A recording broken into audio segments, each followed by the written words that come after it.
Hi friends, star Kannada ಚಾನೆಲ್ನ daily ಅಪ್ಡೇಟ್ಸ್ಗಳಿಗಾಗಿ subscribe ಮಾಡೋದನ್ನ ಮರಿಬೇಡಿ. ಹಾಗೆಯೇ ಪಕ್ಕದಲ್ಲಿರುವ ಬೆಲ್ ಬಟನ್ ಅನ್ನು ಒತ್ತಿರಿ.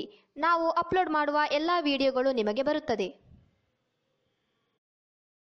ಚಿತ್ರರಂಗದ ನಟ ನಟಿಯರ ಮಕ್ಕಳ ಮದುವೆ ಅಂದ್ರೆ ತುಂಬಾ ಜೋರಾಗಿಯೇ ಇರುತ್ತೆ. ಅದೇ ರೀತಿ ಈಗ ಕನ್ನಡದ ಖ್ಯಾತ ನಟ ಹಾಗೂ ಅಭಿಮಾನಿಗಳ ನೆಚ್ಚಿನ ಕನಸುಗಾರ ಕ್ರೇಜಿ ಸ್ಟಾರ್ ರವಿಚಂದ್ರನ್ ಅವರ ಪುತ್ರಿ ಗೀತಾಂಜಲಿಗೂ ಕಂಕಣ ಭಾಗ್ಯ ಕೂಡಿ ಬಂದಿದೆ. ಇಂದು ಬೆಂಗಳೂರಿನ 5 ಸ್ಟಾರ್ ಹೋಟೆಲ್ನಲ್ಲಿ ಶಾಸ್ತ್ರಬದ್ಧವಾಗಿ ಅಜಯ್ ಜೊತೆ ನಿಶ್ಚಿತಾರ್ಥ ಮಾಡಿಕೊಳ್ಳಲಿದ್ದಾರೆ ಗೀತಾಂಜಲಿ. ಹೌದು, ರವಿಚಂದ್ರನ್ ಅವರಿಗೆ 3 ಜನ ಮಕ್ಕಳು, 2 ಗಂಡು ಮಕ್ಕಳು, 1 ಮಗಳು. ಇವರಲ್ಲಿ ಮಗಳು ಗೀತಾಂಜಲಿಗೆ ನಿಶ್ಚಿತಾರ್ಥ ನಡೆಯಲಿದೆ. ಹೈದರಾಬಾದ್ನ ಉದ್ಯಮಿ ಅಜಯ್ ಜೊತೆ ಮದುವೆಯಾಗಲು ಗೀತಾಂಜಲಿ ರೆಡಿಯಾಗಿದ್ದಾರೆ. ಈ ಕಾರ್ಯಕ್ರಮಕ್ಕೆ ಕುಟುಂಬ ವರ್ಗದವರು, ಚಿತ್ರರಂಗದ ಅನೇಕ ಗಣ್ಯರು, ಉದ್ಯಮಿಗಳು ಭಾಗಿಯಾಗಲಿದ್ದಾರೆ. 2 ಕುಟುಂಬಗಳು ಮಾತುಕತೆ ನಡೆಸಿ ನಿಶ್ಚಿತಾರ್ಥ ಮಾಡಲು ಮುಂದಾಗಿದ್ದಾರೆ.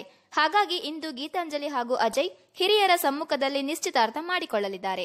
ರವಿಚಂದ್ರನ್ ಅವರ ಮುದ್ದಾದ ಮಗಳು ಗೀತಾಂಜಲಿಯ ಈಗಿನ ಸುಂದರ ಫೋಟೋಗಳು ನಿಮಗಾಗಿ ಮಿಸ್ ಮಾಡದೆ ಮುಂದೆ ನೋಡಿ.